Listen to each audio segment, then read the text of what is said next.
Hello and welcome to the show. Let's keep it real. I am your host, Chantel Duke Robinson, and tonight I have an amazing show for you. Well, should I say, an informative show for you. We're going to be talking about behavioral, what is it called? Behavioral intelligence, right? I'm going to be covering personal development for the rest of the week. And so I'm excited to educate you on how to improve personally and you're developing to be a better person.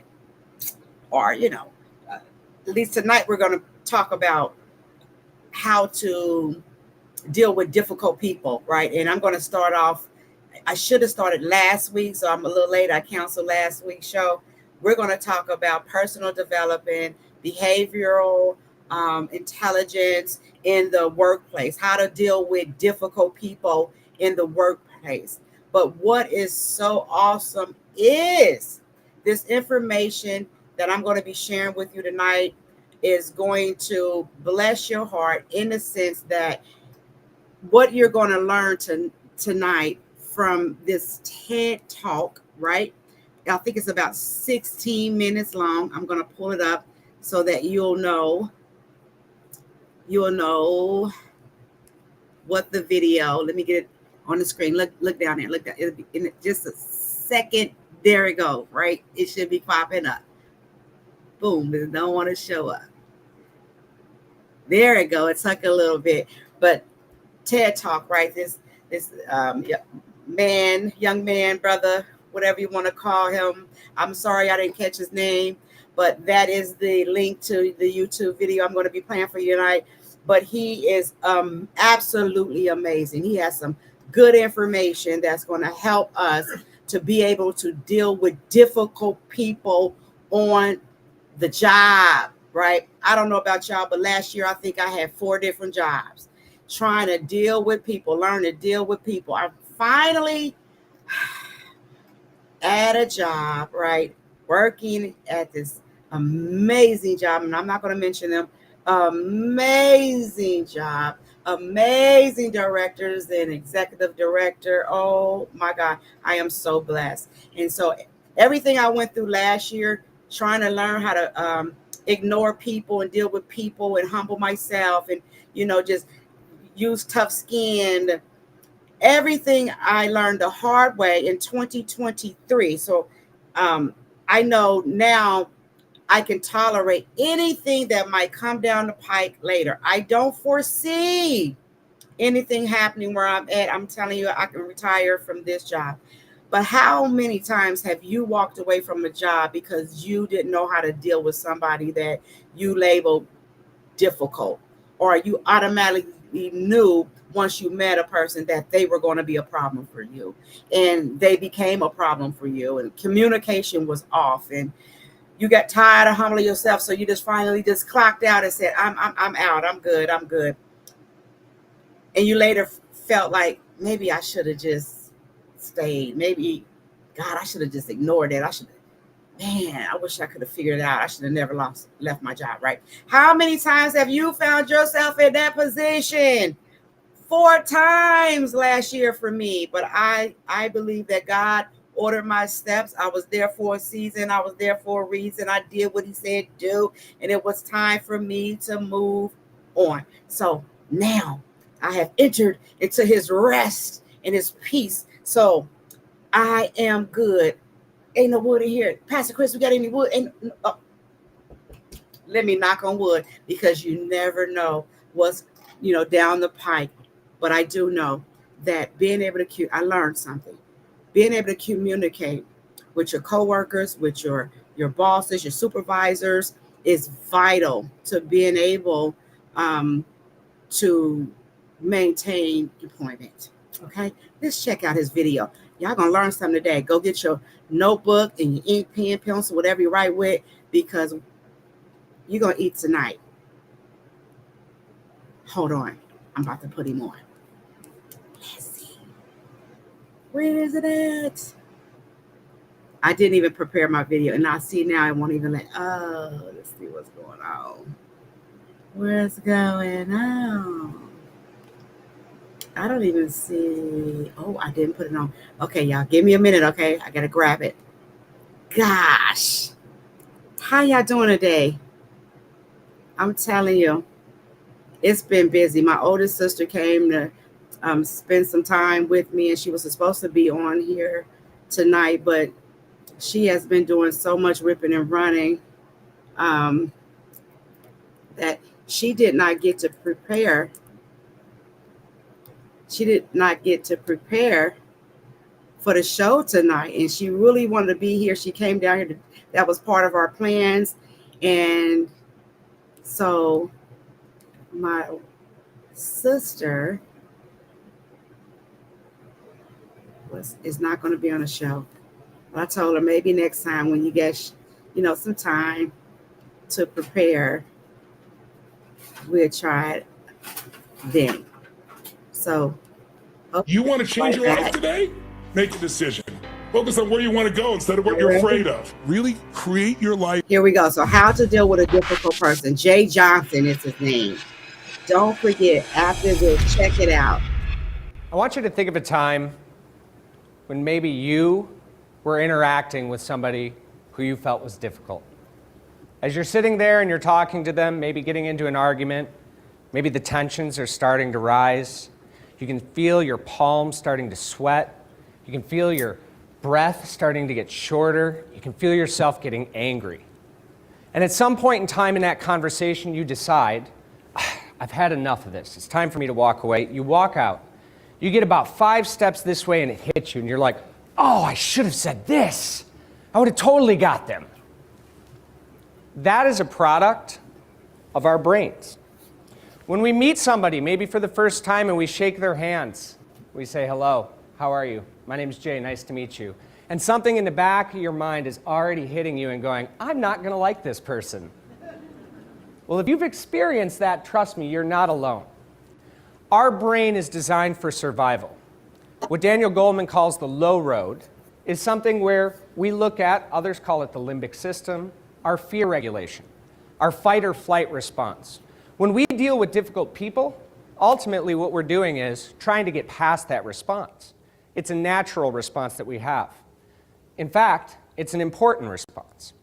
It is the response that stress comes into the body. So we see things like adrenaline, norepinephrine, cortisol flood the system when we're engaged with those difficult people. We're in a heightened state of anxiety during that, and our other systems start to shut down. We don't think rationally. Our metabolism slows. We can even get acne from having too much stress hormones put into the body. Is that a way that we want to live our lives? Conflict in the workplace between difficult people or not difficult people has serious impacts. And ultimately what it does is it causes turnover, absenteeism. It can even cause projects to fail. So, what can we do about that? We can't change other people's behavior. I can't make somebody behave in the way that I want them to. So I guess maybe we need to look at a different framework of operating from internal. When we look at people, one of the ways that we can start changing this conversation with ourselves is to look at how we label them. So we label somebody difficult or a pain in the you-know-what. We also have these archetypes that we tend to create. So for example, one of the people, you might encounter them in the office place. You walk in to have a conversation with them, and they won't lift their head up. They're just sitting there, they're texting, they're playing on their computer, and they're not paying any attention to you. That's the archetype of the not listener. We have other archetypes, such as the one-upper. If you've ever been at a party and you tell a story, and then what happens? Somebody has to tell a better story. Or you go and get a new dress and somebody has to get a better dress, or something of that nature. Anything that's always the one-up archetype. How about the gossiper? The person that walks around and they gossip all about different people in the office place, it almost just to stir up trouble. What about the curmudgeon? The person that's been there and done that and remembers the glory days of everything that's right or wrong with your organization. Now, part of my framework is behavior, and I can guarantee you that at some point in time when I was talking about those archetypes, you put a name and a face with each one of those individuals. Yeah, I see the nods. When we look at that and we understand that those are the different behaviors that really impact us individually, we know that we need to change. The simple message is this: why should we have to change ourselves because of somebody else's behavior? Because it's your heart attack. Those stress hormones are killers. It's your heart attack. So if we can't change other people's behaviors, the only thing that we can change is our own behaviors. Let's look at a unique approach through behavioral intelligence. Behavioral intelligence really has 4 quadrants: to be able to explain existing behaviors, predict future behaviors, influence other people's behaviors, and control our own behaviors. And we'll talk about that in the context of difficult people. So one of the things that we want to look at is, how do we explain behaviors? When we see somebody do something that we really just don't like, and we label them, maybe they're stubborn. Well, at the same time, couldn't we see our friend doing that and say, well, they're just headstrong? We see somebody do something and we feel like it's aggressive. But on the other side of things, we look at our friend that does the exact same behavior and we say, wow, they're dedicated, motivated, passionate even. So some of these labels start to infiltrate the way that we understand the world. It's a bias that we have. So we want to look a little bit deeper and ask the question of why. Why did somebody behave that way? Is it something inherent? Is it an intrinsic desire that is pushing them to behave that way?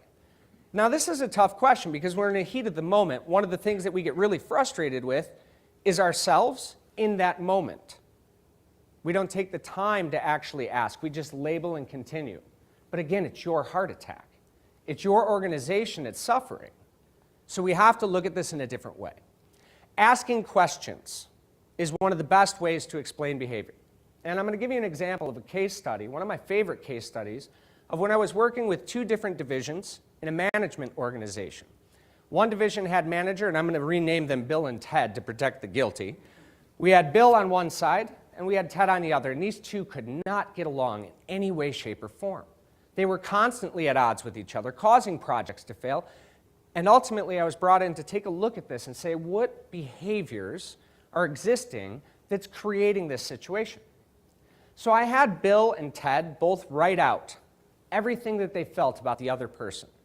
I asked them to put everything onto paper, and then I had them submit that to me. So I take a look at this, I review it. And as I'm reading through it, and the value of being an objective outside observer is something incredibly valuable. To take yourself out of a situation is something that you can do also. As I start reading, I read Bill's, all about Ted. And Bill says, Ted is constantly coming to my office asking questions. He's bothering me. He will never leave me alone. He's such a constant contact. Okay?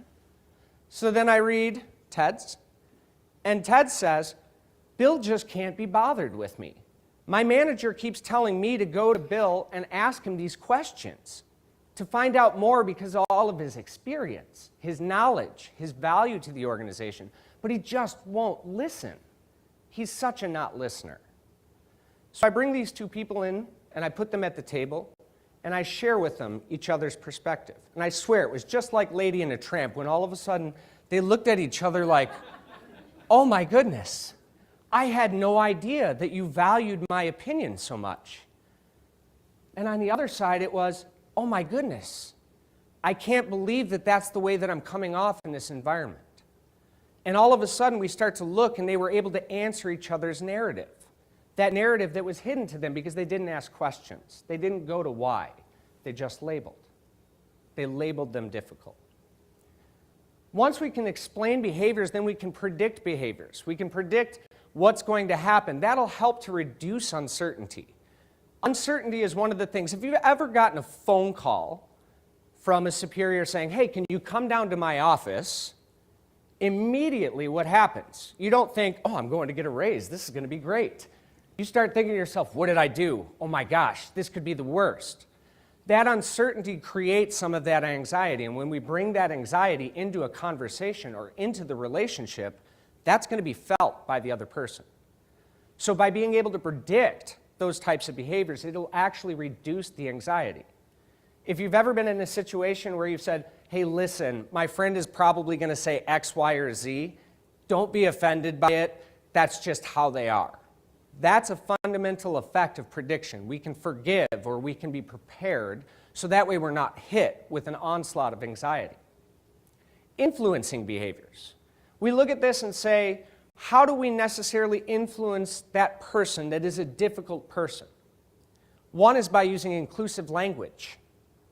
When we talk about somebody, if I say, your behavior is doing X, Y, and Z, immediately a wall's going to go up. They're going to get defensive. They're going to look for the ways in which your behavior contributes to it and fire back. And all of a sudden, we're now in an argument, and we're in a place where we can't necessarily get out of that difficulty. Versus when we start to talk and use inclusive language like, I noticed that we're having some trouble communicating. Hear that key word, we're. We are having trouble communicating. Because communication is a two-way street. We should probably take a look at this a little bit more effectively. And now all of a sudden it's togetherness. We're engaging the other person. We're bringing them together. One of the other ways in which we can actually influence other people's behavior is reward and recognition. Just like a child that goes potty when they're supposed to and where they're supposed to, we give them an M&M. We never really get beyond that behavior as adults. But when we're at odds or when we're working with somebody difficult, it is very hard for us to think that giving them recognition or a reward would be of value to us. But if they do something nice, we can reach out to them and say, hey, I thought your report today was fantastic. And all of a sudden, we start to move ourselves out of that enemy zone and into being a friend. And let me tell you, it's much more valuable in work or anywhere else to be a friend. Because if people like you, they will do business with you. And if they don't like you, they will do whatever they can to usurp your ability to be successful.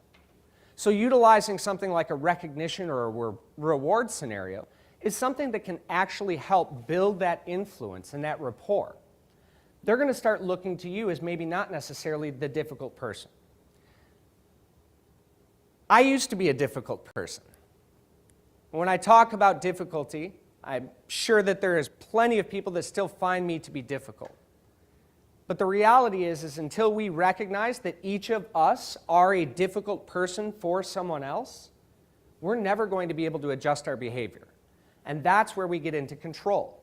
Some of the self-awareness aspects. So some of the things that we can do to control that low road system, that limbic system, that fear, that flight or fight response that we have when we're interacting with somebody who we find to be difficult is as simple as we learned in kindergarten. First, take a deep breath. When we take a deep breath and out, we flood our body with oxygen. Now, that system that's fight or flight, it doesn't know the difference between you interacting with a difficult person and a lion chasing you. And if a lion's chasing you, are you going to go,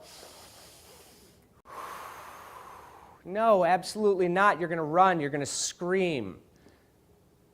So when we take that deep breath, we're literally telling our system, that low road system, everything's okay. Look at how we're breathing. Look at how we're managing ourselves. Another way is to count to 10. And that doesn't mean standing there and going, 1, 2, 3, 4, 5, 6, 7, 8, 9, 10. I'm still angry.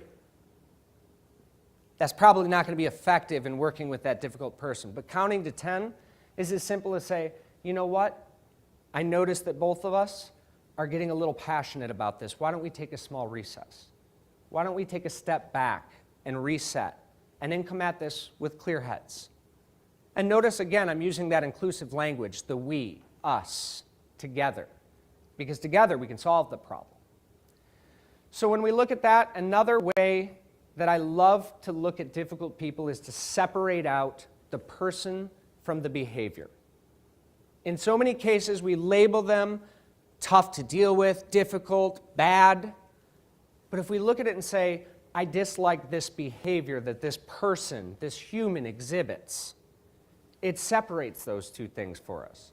The label is no longer on them, it's on the behavior. And then we can carve that out and say, is this the hill we want to die on?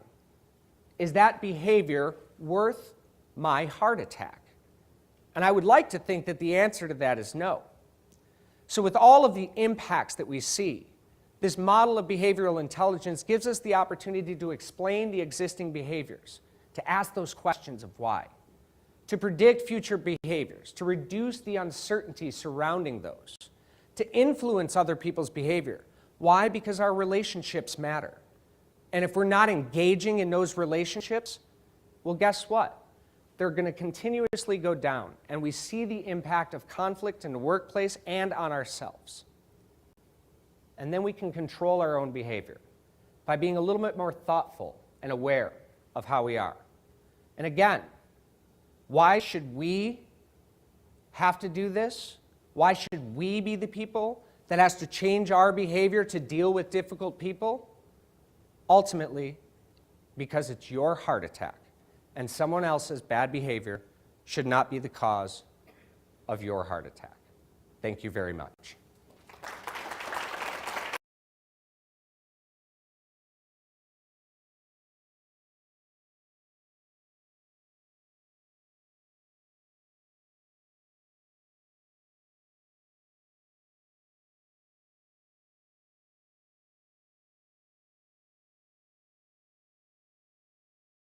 Hold on, I forgot to unmute myself.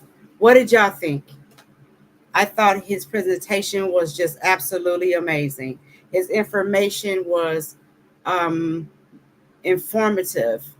Listen, he pointed out some things and he identified a couple personality types, right, on the job.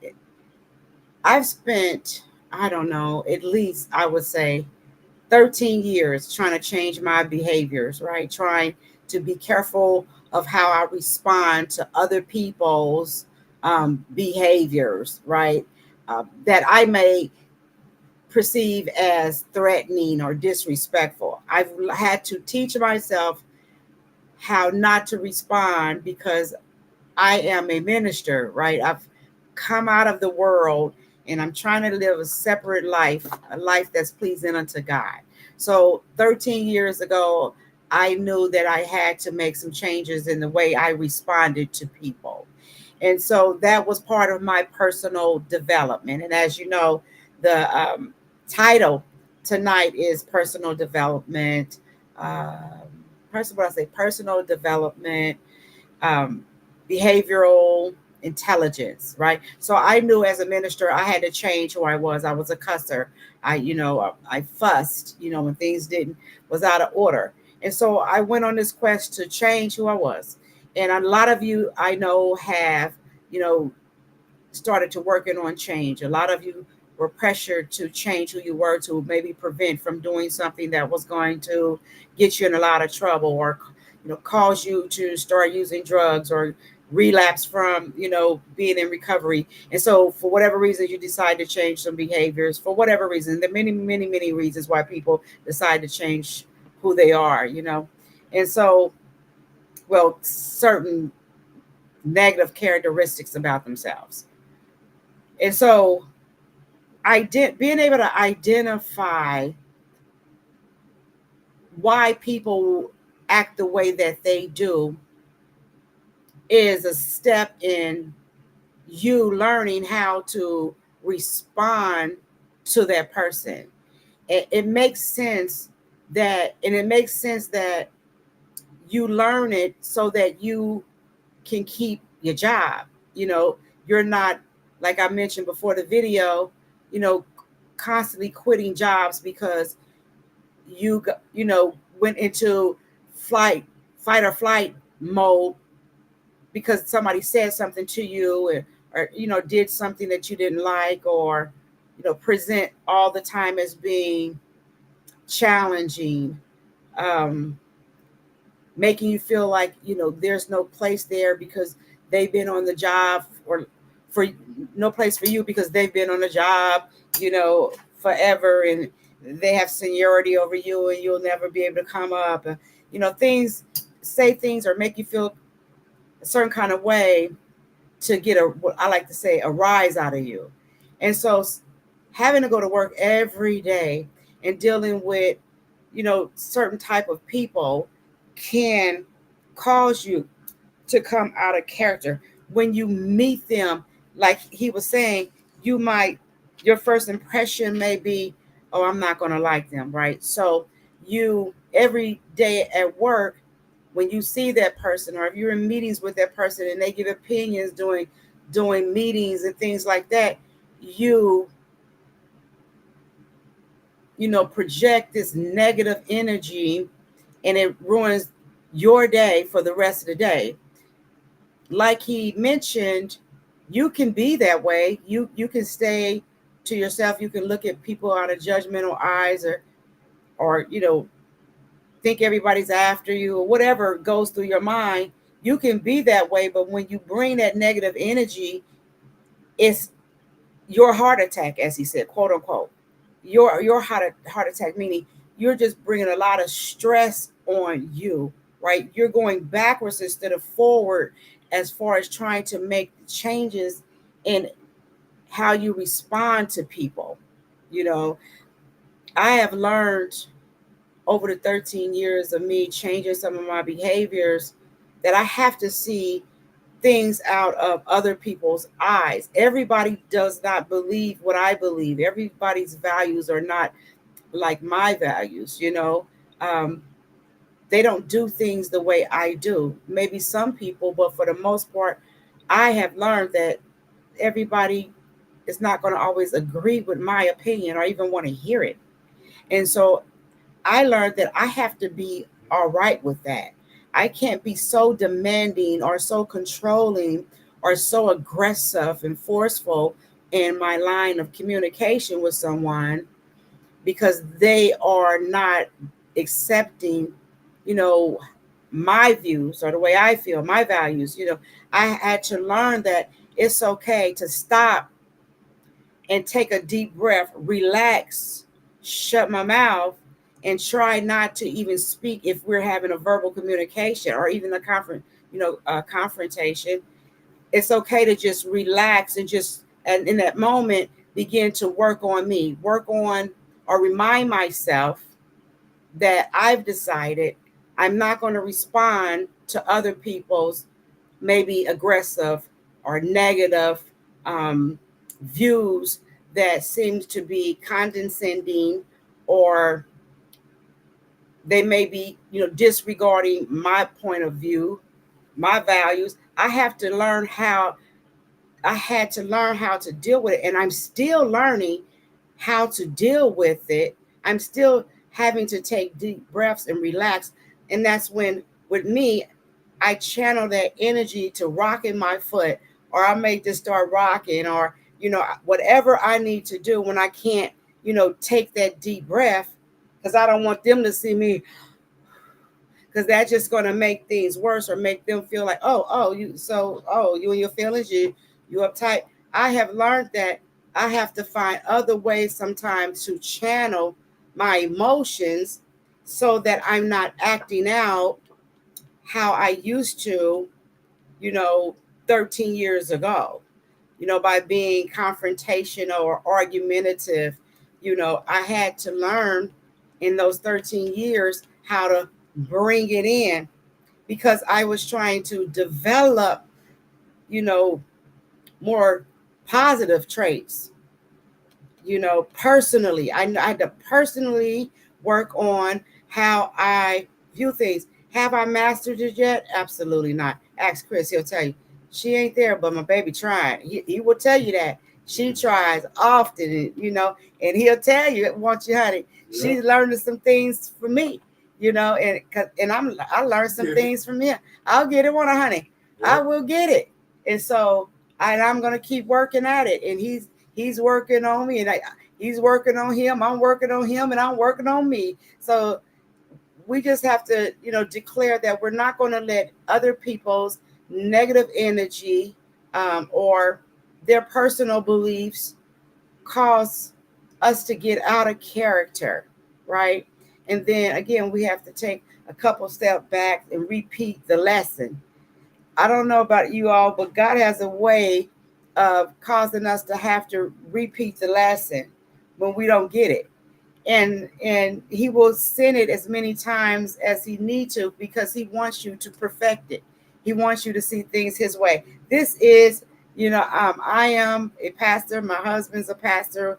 We pastor in Dayton, Ohio, and we contribute a lot to the community and things like that. And everybody that knows us know that we are ministers, and we incorporate our beliefs into my show. So for you all that are toning in and saying, did she just say something about God? Is she Christian? Yes, we are. So we try to live on by Christian principles. And so, and I started that 13 years ago when I gave my life to the Lord. And so, and it's been working. It's made me a better person. I feel good about myself. But it's also made me a target, because in the workplace, at home, wherever, out here in public, people take your kindness for a weakness, because when you become more humble and you don't talk much or have much of an opinion, people think that they can just override you, or look past you, or maybe even use some bullying and intimidation tactics to get a rise out of you. That's the part that I have found difficult in developing personally. Um, that part right there, because I've always been a type of person that's going to speak up, right? You're not going to bully me. You're not going to intimidate me. And so, and I was a fighter. I don't like to say this and I don't mention it a lot, but, I was once a gang member in Los Angeles, California. I grew up a fighter.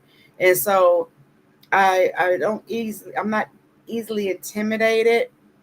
Everywhere I've worked, I've always told my supervisors and directors, whoever I come in conversation with, that, I sit high, as far as I'm not afraid to ask questions or challenge anyone, because I serve a God that sits high, and I'm with him, and he's with me. And so if I have an issue or I have questions or whatever, I respect my authority wherever I go, but I am just as important as you are. And so my opinion matters just as well as yours. And if we can't figure it out, if we can't sit at the table and figure it out, if you don't allow me a seat at the table to figure it out, then that's not the place for me.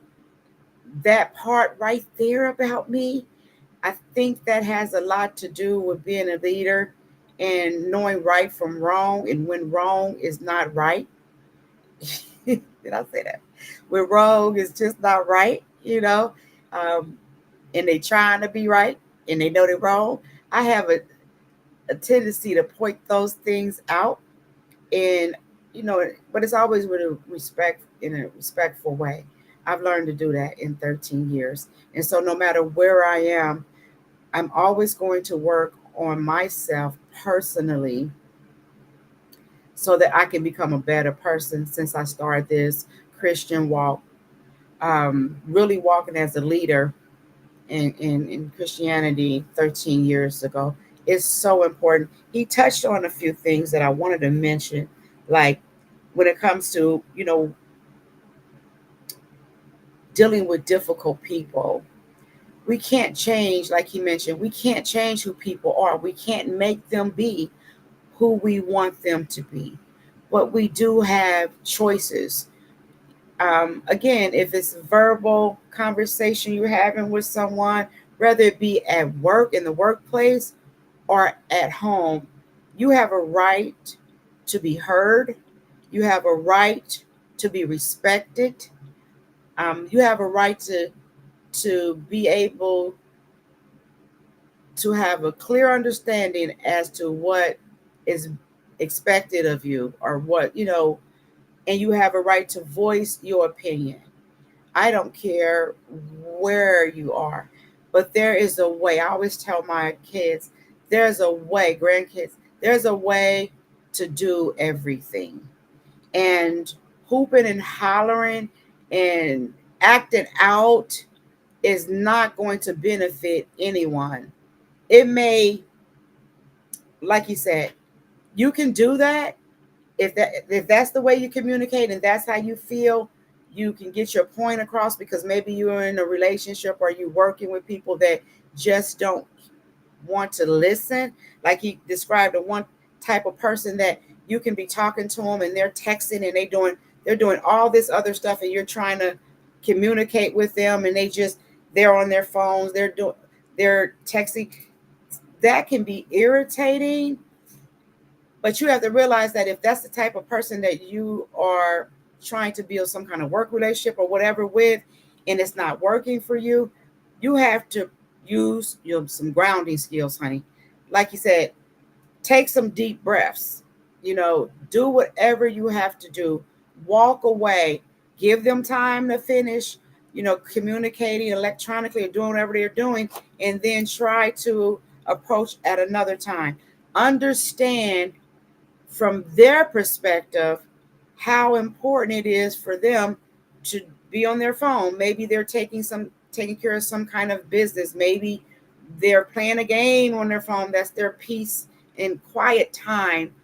It could be a number of things that people are doing on their phones these days. So just because every time you see this person and you're trying to communicate with them or understand you're at work, what tasks are, how to do whatever tasks are assigned to you, or if you're at home and you need some help around the house, understand what people are doing and why they're doing what they're doing instead of getting frustrated or demanding or aggressive because you have a personal need or you need something done.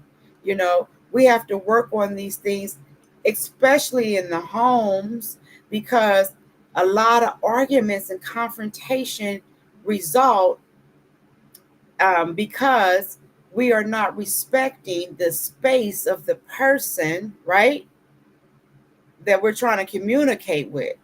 A lot of us, we feel like we want it and we want it now. We want microwave responses. In these days, no one is practicing patience. And as a result, you have a lot of domestic violence. Like I said, a lot of people walking away from their jobs. A lot of supervisors and managers and such are just cutting folk off and not moving them up because they see they have behavioral problems that they're not being addressed. And so it limits how far you might be able to go on your job because clearly you don't know how to deal with people or respond to people.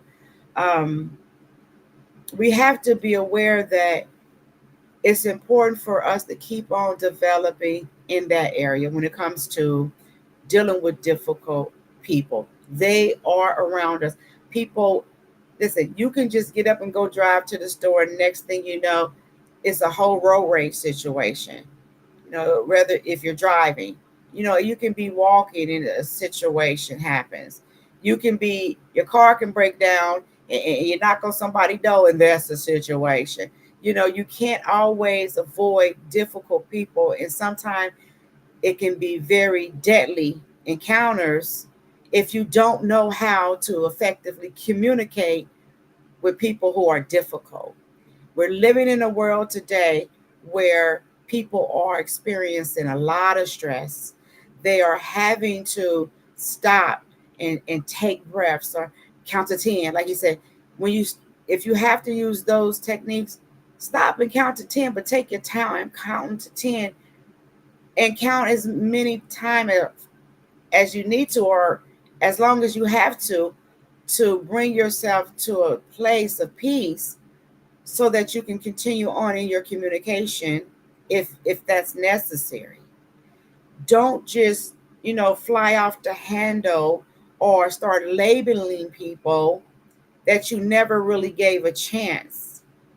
It was demonstrated in the video how these two people, came to management because there was an issue and they couldn't resolve it. But once he listened to the both of them and he found out what the issues were, they found the two people that were always having issues found that they had, things in common, or they agreed with each other in certain areas that were once a problem. They wouldn't have never known had they, had that manager or director, whomever he was, they would have never known had he not took the time to sit them down and figure out, let them figure out what was going on and how they could move past, resenting each other. A lot of managers in a lot of jobs I've worked need to understand that it's necessary to take time out to learn your employees and to understand what can help the team, to benefit the whole organization. Because as it was mentioned, if the issues are not resolved on the job between, employees, it can lead to all kinds of stuff. We see it all the time, killings and, all kinds of things happen. People getting terminated, people walking off, a lot of turnovers in these organizations. I'm glad that we had the opportunity to listen to the video, look at the video tonight. I'm not sure, I can't remember what his role was, but he really gave us some really good points on how to deal with difficult people. Some people on the job, they're challenging. Some people in in our homes, they're always challenging. As far as trying to outdo you or jealous, you have people just acting up and just doing all kinds of things these days, and we're going to have to figure out how to deal with them. People are killing people because they don't know how to deal with difficult people. So tonight, I just felt like it was very important for us to talk about how to deal with difficult people. If you are developing, if you are working on changing yourself, you're going to have to do the work. You're going to have to do the work. You're not perfect. You're not perfect. I don't care how well you're doing and how many pats on the back you've given yourself. None of us are perfect. We fall short sometimes, and it's not fair to force your values, your views, your opinions on people. Everyone have opinions. Everyone have their own views, beliefs. We might share some, but you have to respect that you can't control. A lot of people are, experiencing what they call a narcissistic or a narcissistic. Am I saying that right? They are, and they're controlling, and they get off on, upsetting you or making you feel less than, and forcing their beliefs and values on you. And if you don't if you don't comply to how they feel and the way they want you to, then they want to imprison you in your mind, or use the relationship against you, threaten to leave. And you get so much of that going on today. You have to know there is a way out, though, from dealing with difficult people. There is a way. You don't have to do it. If you're on your job and they're there, hey, you're going to have to figure it out. Stop leaving these jobs. Stop quitting. Stop sitting around and not want to go around people or deal with people because they're difficult, or, you're so caught up or maybe stuck up on, your own viewpoint that you don't even want to be around people because, you cute and everybody else is ugly. That's not the way to be. And it causes conflict in our communities, on our jobs, in our homes, in our business relationships. And at some point, it'll be your downfall. It'll be your downfall. And if anger is an issue, if you can't if dealing with difficult people cause you to be angry and violent, that's something that you most definitely need to focus on. You have to get it together. And that sometimes that may mean severing relationships. you know, keeping it real and just letting them know, hey, listen, something wrong with you. You need to get going. You need to kick bricks because, I'm working on me. I've cut people off that could cause me to get out of character. I even laid it down in my home. Listen, some things I'm not gonna tolerate because I don't want to result back to being, that person I was 13 years ago. I need to work on anger. I need to work on frustration. Mentioning anger, if you're angry and you're dealing with a difficult person, that's not a good combination. That's a cocktail for a felony, and I see it a lot in men. Like my boys are very, they're loving. My boys, they have good hearts. They're boys and they love hard. They love hard. But if you push them too far, they draw the line. And so I had to say, hey, hold on, draw the line. But you can't throw nobody over it, or kick nobody. You can't, you can't respond in the way that you do because of your values, your morals, or whatever. You have to and me, that goes for me too. They learned that from their mama. You can't do that because that can get you in a whole lot of trouble. In a lot of cases, you can lose your life depending on how bad things get. So I share that, and I'm just keeping it real. This is my show. Let's keep it real. I'm just keeping it real. I'm talking about real life situations in real life homes. I don't care who you are. I don't care if you're the husband, you're the wife, the boyfriend, the girlfriend. I don't care. We don't have a right, even if the person is difficult, even if they are difficult and you pay the bills and you've done this and you've sacrificed, you do not have a right to put your hands on anyone, to be disrespectful, condescending to anyone. You do not have a right to do that because you do not know how to control your aggression, or you don't know how to get your point across, because you're so fired up about it. You don't have a right to just thrust, your opinion or your beliefs on someone, or you don't have a right. If they're difficult, make a decision, honey. You're gonna have to make a decision. You can't just slapping people and fighting them and shooting them and killing them. You can't do that. You're gonna have to figure it out, right? They're difficult. If you're on the job, go to the manager and say, hey, he's difficult. And by the way, you've been difficult in dealing with this thing. And it's got to the point where I feel like I'm in a hostile work environment. I feel intimidation. I feel bullied. I feel left out. I feel all these things. And now, manager, you done tried, and I can't no more. I need to go to the HR. And you get things done when you have to go to HR. But you don't have to continue to deal with difficult people or be disrespected or, talked down on or belittled in front of your peers. On the job, it's a way to go and get that dealt with. In the house, it's a way to get it dealt with. They're going to either have to straighten up or ship out or you got to go. But don't get yourself in a situation where now you want to lay hands. And I don't mean lay hands to pray on nobody because you about done with that. I mean, you're going to have to, get physical because you can't control your anger. If you know you have an anger problem and you're dealing with difficult people, you're going to have to make a decision.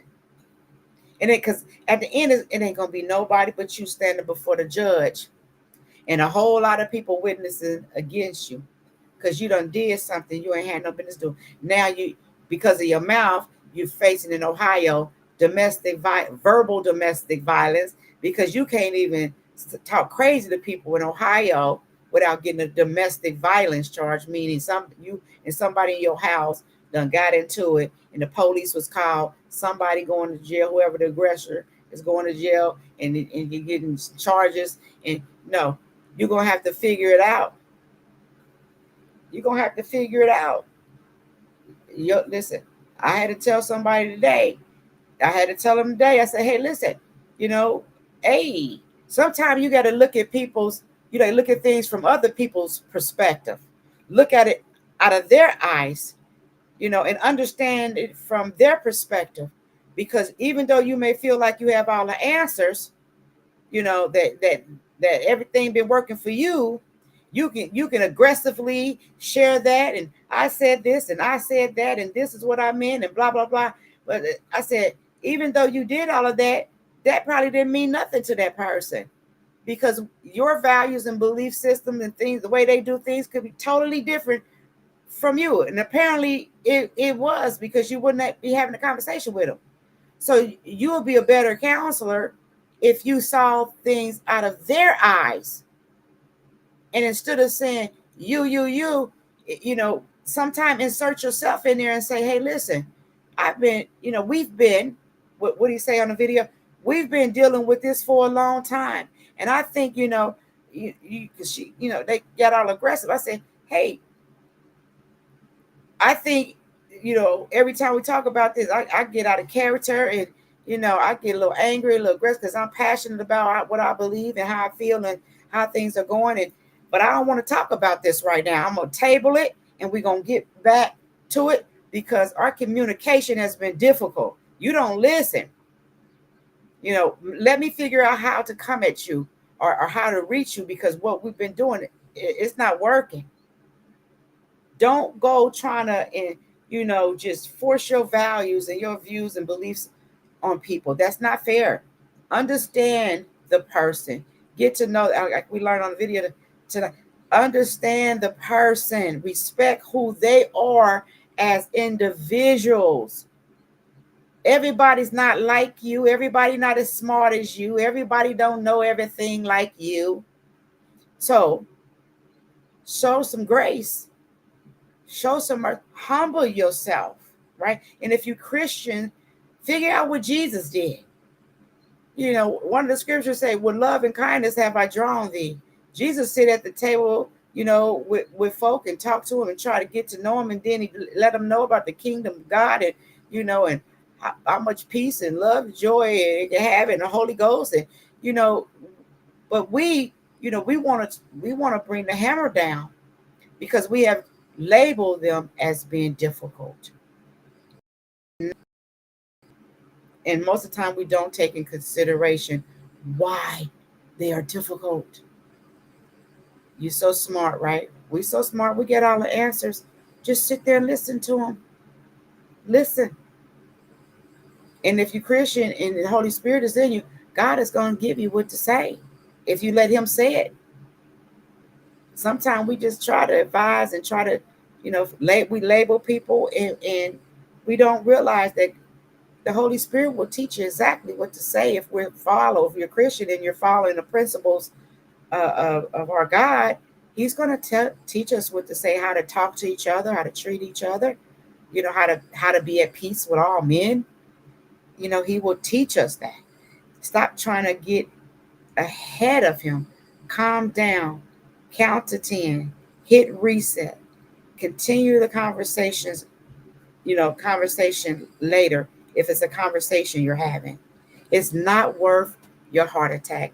We heard, I think his name was Tom, we heard him say on TED Talks tonight, if you want to continue being who you are because you feel like this is the only way you can get through to people, because people are difficult, it's your heart attack.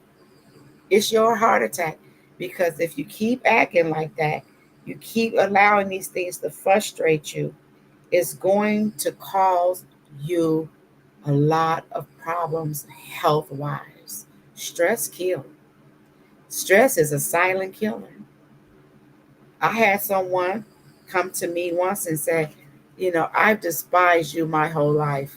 A close family member. I despise you my whole life. I'm going to keep it real. It was one of my sisters.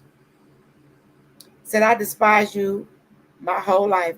I've lied on you. I've tried to turn the family. She came to my house and told me that to my face. I just got into church.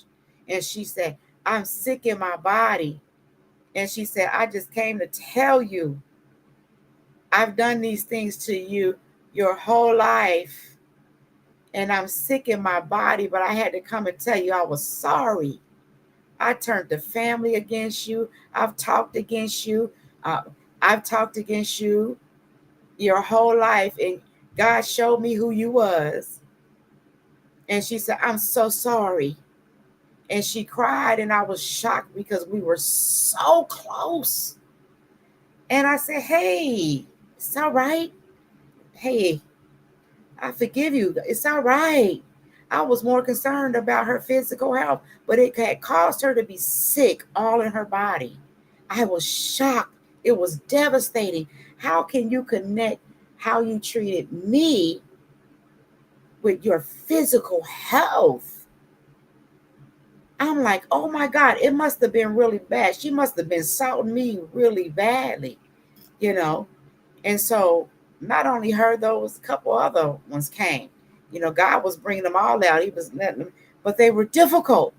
And I wonder why our whole life, as we get to be grown, why our relationship became difficult. What's going on? What's going on? I found out. The Lord sent two of them. The other one, I overheard them talking about me. They thought they had hung their phone up. I'm talking about siblings. And they came and they confessed, and I heard and I confronted and I cried. I was a babe in Christ. I cried and I balled up, and I called my apostle at the time, and she said, you got to let it go, let it go, let it go, let it go. Turn it over to God, Chantel. Turn it over, let it go. I laid in that floor like a baby, and it was like a whirlwind in the spirit around me. And every thought, everything I had heard, everything they told me, I just did what my apostle said. And I just threw it in there, let it go. And it was just love and tears, love and tears, love and tears. Healed me. God healed me. He dried every tear. But I learned that's why our relationships have been so difficult, because they had so much hate for me. And I never did anything but love them. Outside of fighting when we were teenagers, kids gonna fight. But it was all about, jealousy. And that's what they confessed, that it was jealousy. It was jealousy. It was jealousy. So don't count the ones that are close. We keep it real on my show. I'm very transparent. You got a problem with that, honey? You don't want to tune in to Let's Keep It Real. But I just shared that with you to say, listen, it can sometimes be the family that's close, the family members that are closest to you. Your mama, your daddy, auntie, uncle, can see things in you and cause your life to be difficult and you don't know. Learn how to deal with them. Learn how to love them anyway. Learn how to let it go. Learn how to see you out of their eyes and say, oh, well. So I say to them, I see why. Because listen, I got something to be jealous of, honey. Huh. I ain't mad at you. I understand, but be healed, right? So I'm telling you that today. Develop personally, right? Meaning work on yourself. Learn what you need to learn mentally so that you will be at peace with all men, right? So that you will know how to sustain employment, not leave your family, not leave your home because you did not know how to deal with difficult people. Don't let people run you off. Don't let people ruin you with their own opinions, their own values, their own morals, their own belief system. Don't let them aggressively, force those things on you. You have your own, you're your own person. Stand tall. If you're Christian, stand on the word of God. Trust in God that he will guide you. He will protect you. He will continue to develop you so that you can be all that he has called you to be. Period.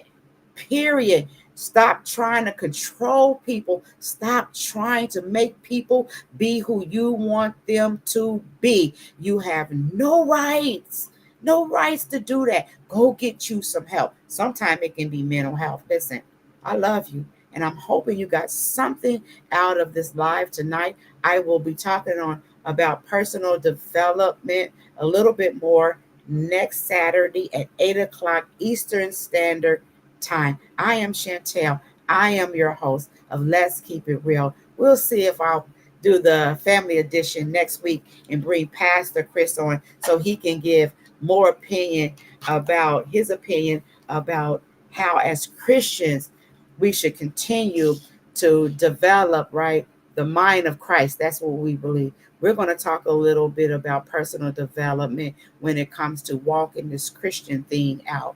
Listen, God bless you. If I can help you in any way as far as overcoming some of these things that has caused you heartbreaks due to dealing with difficult people, reach out to me. Let's talk. I love to talk. God bless you and good night.